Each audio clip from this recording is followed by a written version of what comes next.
Bonjour à toutes et à tous, bienvenue dans notre nouvelle édition de On ne vous dit pas tout. Tous ceux qui ont vécu 2003, les canicules en France, savent que la chaleur tue.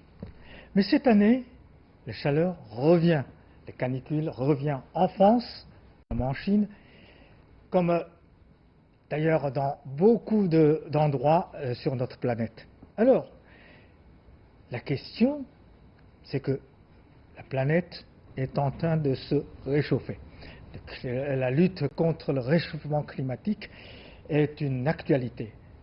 Mais le problème, c'est que pour nous, les gens normaux, comment vivre sous le canicule? Alors aujourd'hui, je suis très heureux d'avoir deux invités sur notre plateau pour nous expliquer comment vivre les canicules. Monsieur Wang Hua, qui vient de quitter la chaleur de Paris, 42 degrés, pour venir en Chine, pour revenir en Chine pour subir à peu près 40 degrés aussi. Alors, il va nous raconter comment il a vécu tous ces canicules. Et puis, monsieur Lotfi Mekedam. Voilà, vous êtes un Algérien, vous travaillez comme expert à la radio internationale de Chine.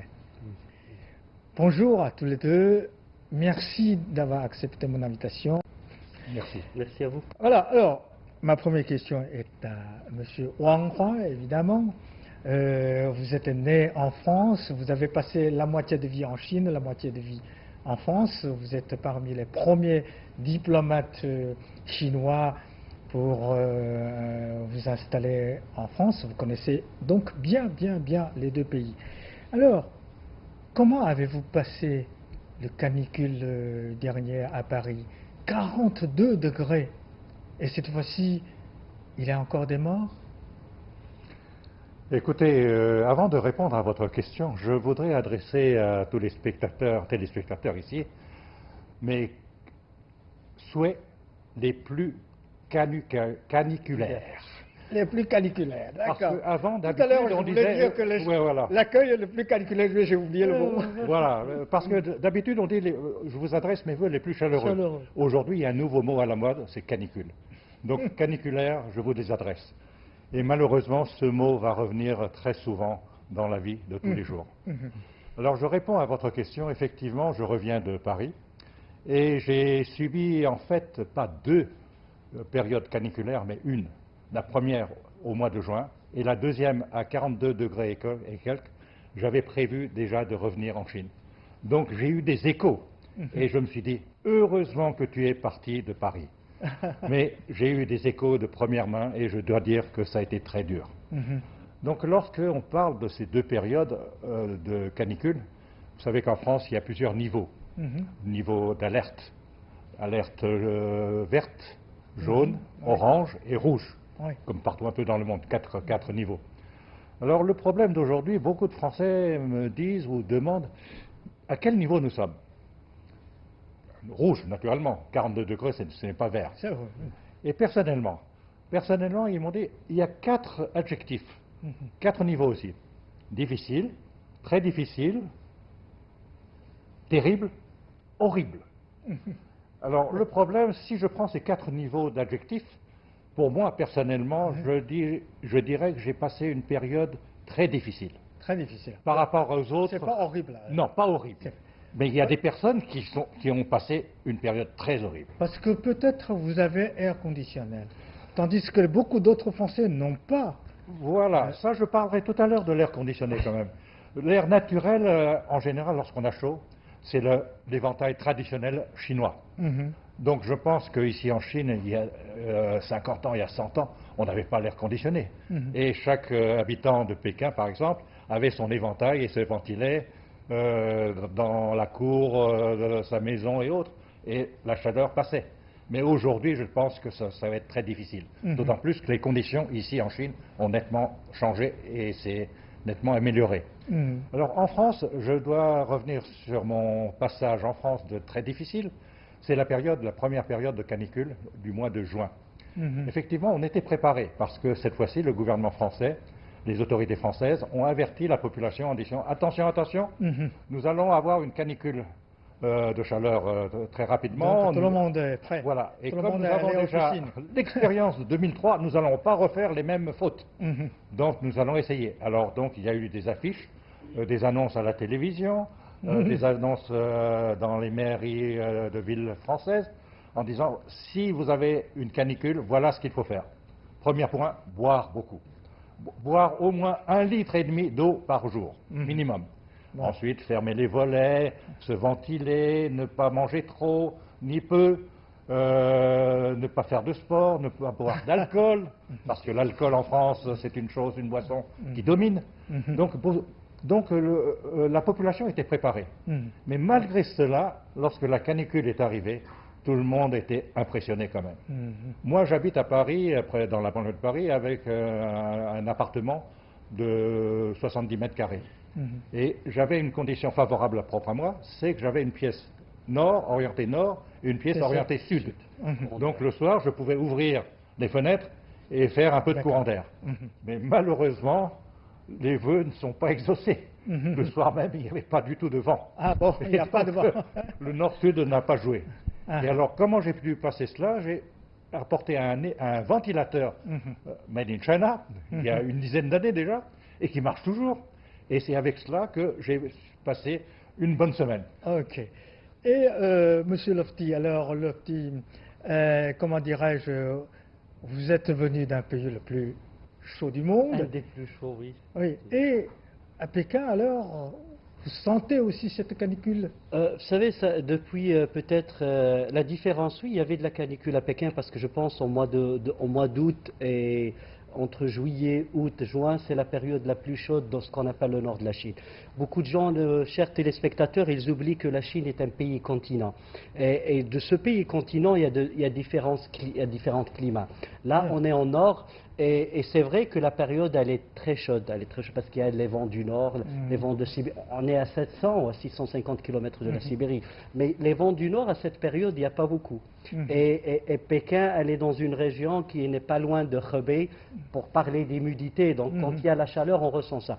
Mais ce que j'ai ressenti cette année, c'est la densité de la chaleur, et elle revient chaque 3-4 jours, c'est-à-dire elle est récurrente. Et c'est la différence cette année. Mais je pense sur le plan général, il y a des choses, c'est vrai, il a bien parlé de l'évolution de la Chine en matière de vie, en matière de qualité de vie, en matière d'infrastructure. Mais il y a une chose qui est propre à la ville de Pékin, c'est qu'à l'intérieur de la ville de Pékin, il y a beaucoup de parcs. Et vous savez, quand il y a la canicule, les espaces verts, ils peuvent jouer le rôle de catalyseur pour baisser la température. Il y a Bois de Boulogne et... Mais c'est pas beaucoup. Mais ce qu'on appelle, il y a Bois de Vincennes, Stalingrad, beaucoup de parcs, Jardin de Luxembourg, mais ça suffit pas. Parce qu'à l'intérieur de la ville, on a ce qu'on appelle les îlots de chaleur. Et ces îlots de chaleur, vous savez, la différence entre l'îlot de chaleur et une partie lambda de la ville, elle est de 10 degrés. Donc les Chinois sont dans les jardins, je pense que c'est la culture ancestrale, c'est-à-dire c'est le feng shui, c'est de construire avec de l'eau, avec des espaces verts, et c'est ça, et les architectes aujourd'hui, je pense que c'est l'une des solutions qui va être adoptée. Il y a beaucoup de villes, il y a Bruxelles qui est en train de faire. Bruxelles est en train de chercher à enlever tout ce qu'on appelle les villes minérales, ou les villes, les dalles de béton, pour les récompenser par des cours d'eau, par des jardins, pour ici. La ville de Lyon aussi, elle est en train de faire Paris ça. Aussi. Paris. La maire de Paris actuellement met tout son poids pour améliorer l'environnement de Paris à l'intention des Jeux Olympiques de 2024. Donc Paris sera une ville dite verte, avec beaucoup de verdure. Et Paris, comme il n'y a pas beaucoup de maisons qui équipent air conditionnel, en Chine, il y en a beaucoup, presque toutes les familles. Alors en Chine, vous restez en permanence dans la maison, air conditionné, alors? Disons, j'ai beaucoup moins de soucis en Chine qu'en France. Ah bon? Parce qu'en France, vous avez parlé d'air conditionné. J'ai les moyens d'acheter un équipement d'air conditionné. Oui. Mais je ne peux pas les installer. Ah bon? Pourquoi? Parce que je suis dans une résidence et il y a une gestion d'habitation de la résidence qui dit que toute nouvelle installation à l'extérieur de la façade doit être approuvée par les copropriétaires Ah bon au vote une fois par an. Donc, le mois de juin, si je voulais acheter un équipement d'air conditionné, il faut avoir le vote de l'année prochaine pour le mettre et que tout le monde soit d'accord. Ah oui. Alors le problème... Tout le monde soit d'accord, c'est oui, pas la majorité suffit. Les trois quarts. Les trois quarts de personnes. Trois quarts de personnes, c'est comme 80, destituer un président. Voilà, nous sommes 80 copropriétaires. Vous voyez, il faut 60 voix pour que je puisse installer un équipement d'air conditionné. Alors vous êtes obligé de frapper à toutes les portes pour les convaincre? Non, de faire une notice en disant je veux installer, M. Wang veut installer un équipement d'air conditionné, est-ce que vous êtes d'accord ou pas? Et comme ça, je sais déjà la température du vote. Donc c'est très complexe. Il faut mener campagne. Voilà, alors le problème d'aujourd'hui, c'est que heureusement, mon cas n'est pas généralisé. Parce qu'en France, il y a des personnes qui habitent dans des maisons indépendantes, des villas, eux peuvent faire, non pas cette obstruction, cette réglementation. Mais le problème d'aujourd'hui, dans les nouvelles constructions, il y a l'air conditionné. Les centres commerciaux, les restaurants, les bureaux, tout cela ont l'air conditionné. Mais le problème, ce n'est pas la majorité. Alors le problème, lorsque la canicule arrive, le travail se ralentit, ça c'est sûr. Parce que les moyens de transport roulent au ralenti, beaucoup de problèmes, les voitures ont une circulation alternée comme en Chine. Donc s'il y a trop de voitures, il y a une pollution, donc on interdit les voitures de telle catégorie à ne pas rouler le jour même. Ou à limiter la vitesse à 20 km à l'heure. 50 maintenant, 50. Mais c'est pratiquement ne pas rouler. Alors on dit qu'il faut prendre les moyens, les transports en commun. Mais le problème des transports en commun, si vous connaissez Paris comme vous, ça a tellement changé. Le RER, par exemple, est très vétuste. Il y a de nouvelles rames, mais il y a tellement de populations qui prennent le RER. Donc on est serré comme des sardines. Et l'air conditionné n'est pas comme ici à Pékin. Aujourd'hui, là, je suis venu vous voir en métro. Eh bien, j'ai eu la surprise de voir que c'était comme à la maison. Il y a l'air conditionné, tout le monde regardait son smartphone et autres. Et on était serré, mais le problème, c'était il y avait l'air qui circulait. Alors en France, il y a certaines objections pas faciles à résoudre. Je croyais que une fois la canicule arrive, les Français sont tous partis pour leur résidence secondaire. Ceux qui ont les moyens, oui. Sinon, non. Parce que la canicule, cette fois-ci, est généralisée dans toute la France. Ah oui, d'accord. Même la résidence secondaire. Oui, voilà. Donc, le problème, c'est kiff-kiff, comme on dit en français familier. Oui. Alors, le problème, c'est quels sont les moyens pour résoudre cela? Les moyens de sortir, ou de ne pas sortir, de rester à la maison si on a les conditions d'air conditionné et autres, de fermer les volets et autres, de rester regarder la télévision, d'aller au bureau, ce que beaucoup de personnes y font, parce que c'est beaucoup plus agréable dans la journée, mais le soir, on dort très mal. Alors, le travail se ressent et l'ardeur n'est pas tout à fait au travail. On pense à beaucoup d'autres choses. Et alors, la conversation, naturellement, même au cours du travail, comment nous allons passer demain, après-demain et autres. Et en Chine, comme la Chine est grande, on peut passer les vacances soit dans son résidence secondaire, soit dans des hôtels, non? Oui, mais avant de répondre, je veux juste pour l'air conditionné. Vous savez qu'aujourd'hui, il y a un chiffre, il y a 1,9 milliard d'appareils d'air conditionné dans le monde. Et ça sera à 1,9 milliard. Et vous savez, 50% de ces appareils se trouvent entre la Chine et les États-Unis. La Chine avec 35% et les États-Unis avec 23% de ces appareils d'air conditionné dans ces deux pays. Mais c'est pas très cher. C'est pas ça, mais je pense que la population mondiale, on va passer ce chiffre selon la dernière étude de WWA, ce qu'on appelle World Weather Attribution. Le nombre d'appareils d'air conditionné, il va arriver à 9 milliards dans les 10 années à venir. Et ça va gérer un autre problème d'énergie. Je vais vous raconter une histoire vraie qui vient de se passer. Donc j'ai été dans un supermarché faire mes courses et j'ai demandé à la caissière, vous avez quand même mal dormi cette nuit?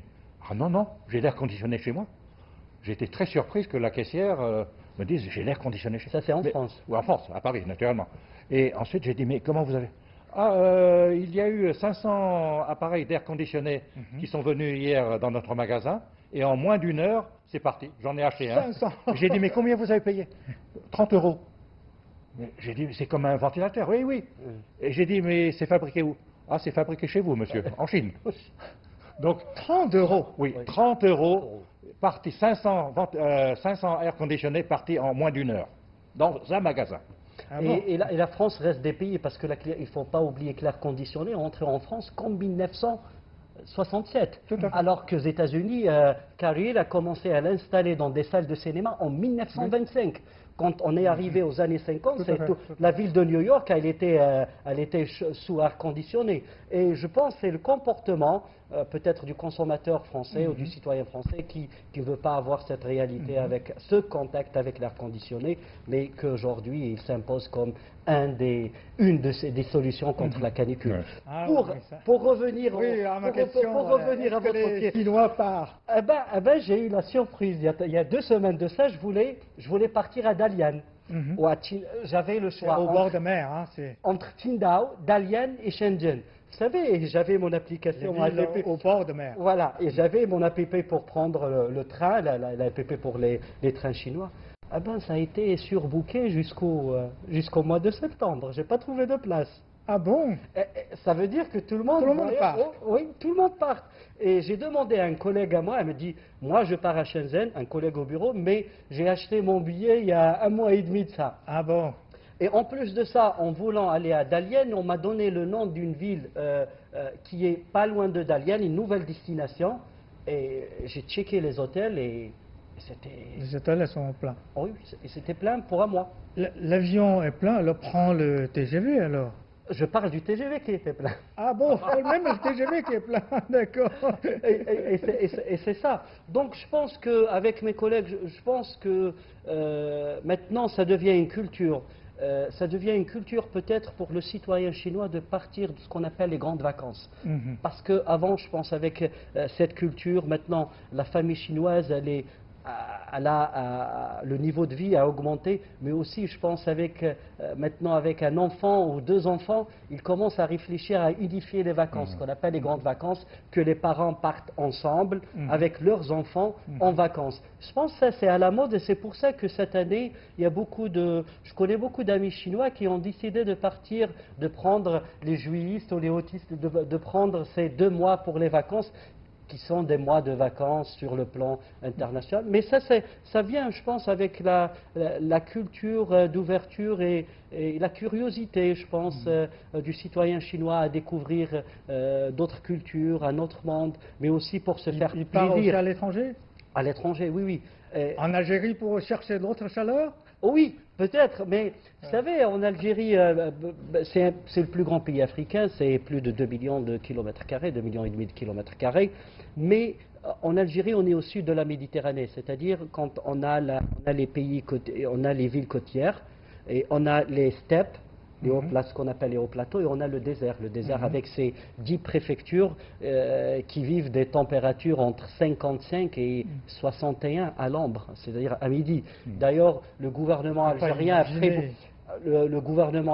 pris les taureaux par les cornes, il a essayé de changer les horaires de travail. Cette année, les gens commencent à 6h30 du matin pour terminer à 13h30. Et il y a l'air conditionnel aussi? Il y a l'air conditionné. Vous savez, on est un pays qui produit du pétrole, donc en matière d'énergie, je pense qu'il n'y a pas beaucoup de pénétration dans les maisons, mais il y a cette culture aussi d'utiliser l'air conditionné, parce que vous savez, dans certaines régions d'Algérie, on peut pas y vivre sans l'air conditionné. Alors qu'on a aussi ce qu'on appelle on a les comportements de grand-mère ou les comportements traditionnels qui font en sorte, parce qu'il ne faut pas oublier que la culture algérienne est une culture agraire, les gens travaillent la terre, c'est des agriculteurs, et après, à travers leur histoire, ils ont acquis des comportements, comment se protéger, comment toucher l'eau, et tout ça, ça rentre dans ce qu'on appelle, c'est un héritage culturel, matériel et immatériel qu'on acquit. Parce que quand on a plus de 80% de sa superficie qui est dans le Grand Sahara, on a le Grand Sahara au monde. Donc ça nécessite, on les appelle d'ailleurs, vous savez, je ne sais pas si vous connaissez les hommes bleus, ce qu'on appelle les Touaregs. C'est des gens qui traversent le désert sur dos de chameaux avec des tissus, avec une culture. Et quand on parle de chaleur, ils disent ouais, c'est normal, mais c'est notre climat. Mais dans le nord, il y a cette problématique de canicule, oui. À mon avis, je pense qu'il y a beaucoup, la population algérienne ressemble beaucoup à la population chinoise. Elle peut s'adapter au climat local, aux conditions locales. Alors qu'en France, c'est tout à fait différent. Oui, c'est un pays du Nord. En fait. Un pays du Nord, un pays tempéré. La France a de tout en temps normal. Alors, ma question est inévitable. Et cette année, combien de morts? Officiellement, on n'ose pas trop dire combien de morts y a-t-il, parce que, vous savez, en 2003, il y a eu plus de 15 000, entre 15 000 et 20 000 morts. Oui, morts de chaleur. Hein, morts de chaleur, oui. Alors aujourd'hui, officiellement, il y a un mort de chaleur. Moi, je n'y crois pas trop. 40 morts par noyade, due à la chaleur. Mais, à mon avis, il faut encore attendre que cela se décante pour avoir le chiffre exact, qui sera publié ou non, parce que ça donne un coup au moral des Français. Le problème d'aujourd'hui, c'est que le Français, vous connaissez très bien la France comme moi, le Français il est toujours grognon. Il se plaint toujours. Ah, il fait trop chaud, ah, il fait trop froid, ah, on n'a pas de soleil, ah, il pleut trop. Jamais content. Alors aujourd'hui, avec le soleil, la canicule, on est encore moins content. Le problème, c'est effectivement parce que le Français a eu des conditions trop heureuses pour eux et que lorsqu'il rencontre une difficulté, on est en train de grincer des dents. Donc la tragédie de 2003 ne se répète plus. Hein, non, heureusement parce qu'il y a eu un travail anticipé pour éviter ce genre de choses. 2003, c'est effectivement les personnes âgées qui ont subi le plus la canicule. Des personnes isolées, que personne ne s'occupe. Parce qu'en France et en Chine, pour moi je vois la différence, c'est qu'une fois les enfants partie de la famille, les parents restent tout seuls, isolés. D'où, dans le passé, pourquoi les vieux ou les vieilles ont des animaux domestiques.